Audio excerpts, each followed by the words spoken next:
Bonjour, le thème d'aujourd'hui, car ta bonté vaut mieux que la vie. Le psaume 63, à partir du verset 2. Ô Dieu, tu es mon Dieu, je te cherche. Mon âme a soif de toi, mon corps soupire après toi, dans une terre aride, desséchée, sans eau.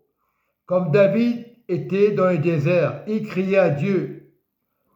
Ainsi, je te contemple dans le sanctuaire pour voir ta puissance et ta gloire.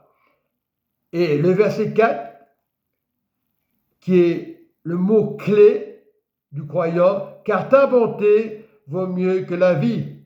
Mes lèvres célèbrent tes louanges. Donc, c'est les louanges du Seigneur. Je te bénirai dans toute ma vie, j'élèverai mes mains en ton nom.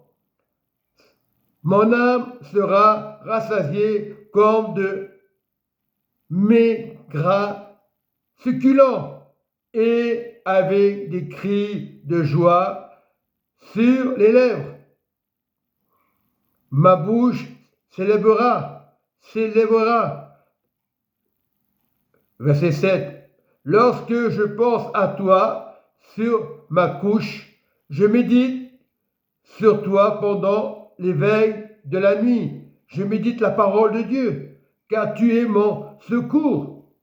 Et je suis dans l'allégresse à l'ombre de tes ailes. Mon âme est attachée à toi. Ta droite me soutient. Souviens-toi du Seigneur, la droite de Dieu te soutient, mais ceux qui cherchent à m'ôter la vie iront dans les profondeurs de la terre. On parle du gène. Ils seront livrés au glaive de l'ennemi. Ils seront la proie des chacals.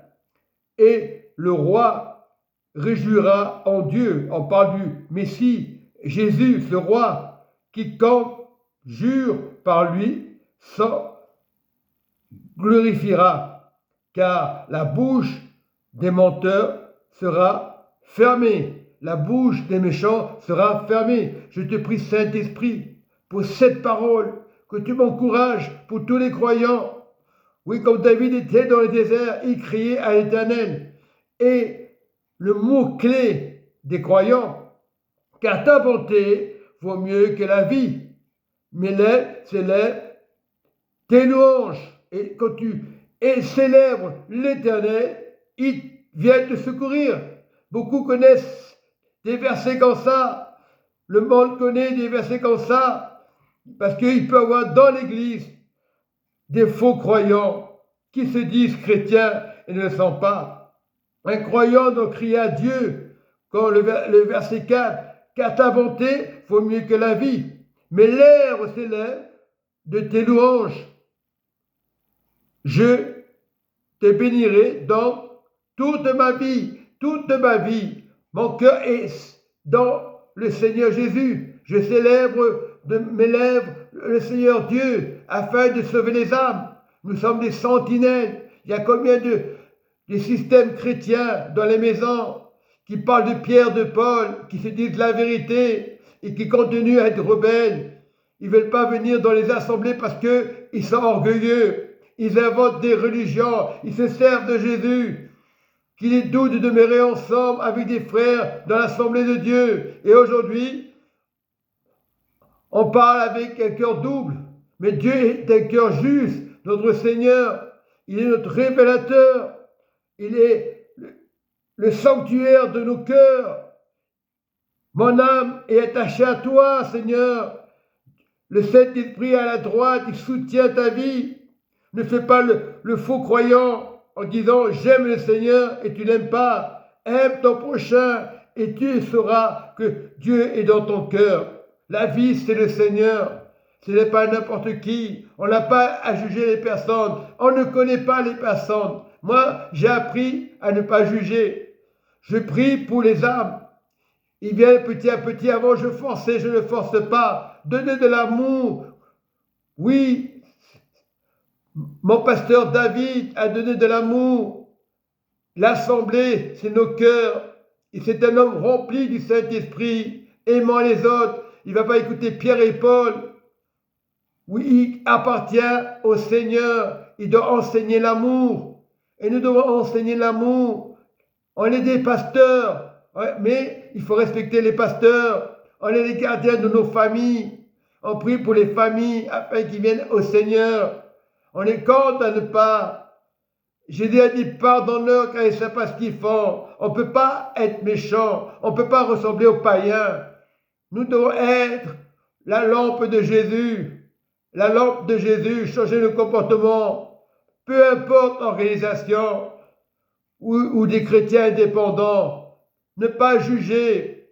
Prions les uns pour les autres qui est doux de demeurer ensemble dans l'assemblée de Dieu. L'Église unique, universelle, le troisième ciel. Il y a beaucoup de religions. On parle de l'Église universelle, on parle des religions et on condamne. Pardonne-leur. Jésus a pardonné au monde à la croix de Golgotha. C'était le plan de Dieu parfait. Et lorsque tu passes tes soucis auprès de la croix de Jésus, tu ne la vois pas, tu dépasses tes soucis, tu dépasses tes problèmes. Beaucoup de chrétiens, ils ne comprennent rien. Quand on parle du sang de Jésus, tout a été accompli. C'est pour se rappeler. Quand des chrétiens ne comprennent pas ce que c'est le sens. Ah, le sang, ah, c'est humain. Non, ce n'est pas le sang des humains, c'est le sang de Jésus-Christ de Nazareth. Il est mort à la croix, il n'y a pas de hasard. C'était le plan de Dieu. Aujourd'hui, on fait des guerres de religion. On condamne les uns les autres. Que tu sois musulman, chrétien, tu n'as pas à condamner. Tu dois chercher l'amour auprès de toi, auprès de tes voisins. Parler du Saint-Esprit de Dieu au lieu de vous disputer. Ah, il a parlé de Jésus. Ah, il a parlé de Jésus. Ce n'est pas le Jésus de commerce que je parle. C'est la richesse, c'est le trésor que je parle pour sauver une humanité. Peu importe le problème que tu vis, tu dois être résolu dans la parole de Dieu. Pas chercher à être méchant et rebelle. Beaucoup se créent des religions chez eux, ils vont inventer des choses qui n'existent pas. Jésus-Christ de Nazareth, il est ce Dieu avant la fondation du monde. Il est celui qui te donne le courage. Sur la terre, tu n'es pas éternel. Mais lorsque tu donnes ta vie à la lumière de Jésus, tu n'es plus le même homme. Tu peux avoir des défauts. Mais Dieu, en une fraction de seconde, il peut changer ta mentalité. C'est vrai, on peut être 10 ans, 20 ans, 30 ans. Mais tant que tu n'es pas conscient que Jésus a donné sa vie pour toi et pour moi, tu peux parler du sang de Jésus, tu peux parler de la croix, ça n'a pas changé le chrétien. Certains chrétiens diront, ne parle pas du sang de Jésus, ce sont des imposteurs. Ils parleront de Jésus, ils parleront que le chrétien seul c'est normal. Et beaucoup sont enfermés, enchaînés dans des prisons. Ils inventent dans leur tête, ils ont peut-être la Bible chez eux, ils te montrent la Bible, mais leur cœur est dur, comme des pierres. Des pierres. Jésus a dit, je te donnerai un cœur de chair. Et quand il parle du cœur de chair, c'est l'Esprit de Dieu qui parle. Ce n'est pas n'importe qui.